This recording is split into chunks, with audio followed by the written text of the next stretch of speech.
চলতি বছর প্রথমার্ধে গৃহযুদ্ধে বিপর্যস্ত মিয়ানমারের রাখাইন রাজ্যে দুর্ভিক্ষের আশঙ্কা করছিল জাতিসংঘ।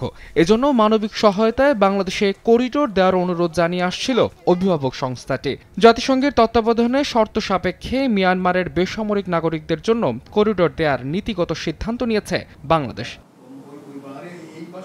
তবে বিষয়টিকে অস্পষ্ট হিসেবে দেখছেন আন্তর্জাতিক সম্পর্ক বিশ্লেষকরা। প্রতিবেশী রাষ্ট্রে মানবিক সহায়তা পাঠাতে কেন করিডোরের প্রয়োজন হচ্ছে প্রশ্ন তাদের।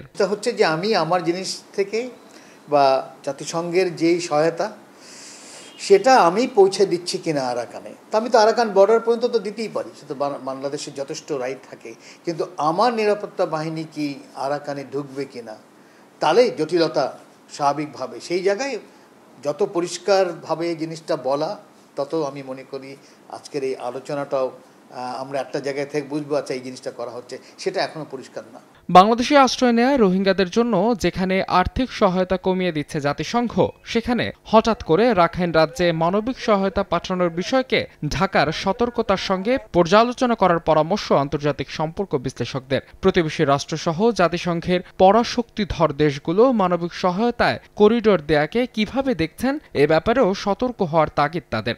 এখন এখান থেকে যদি জাতিসংঘ যদি যেতে চায় এবং সেখানে আরাকান আর্মি যদি রাজি থাকে, তাহলে আমাদের তো ওটা নিয়ে কোনো ঝামেলা না, কিন্তু কথা হচ্ছে আমাদের নিরাপত্তা বাহিনী কি জড়িত থাকবে কিনা ওই জাতিসংঘ কর্মীদের নিরাপত্তা দেওয়ার ব্যাপারে, ওই নিরাপত্তা কে দিবে, সেই জায়গায় জটিলতা। রোহিঙ্গাদের ফেরত পাঠানোর জন্য আরাকান আর্মি সহ রাখাইন রাজ্যের সঙ্গে বাংলাদেশের যোগাযোগ বাড়ানোর পরামর্শ বিশ্লেষকদের। মাহাদ ইসলাম ধ্রুব, সময় সংবাদ, ঢাকা।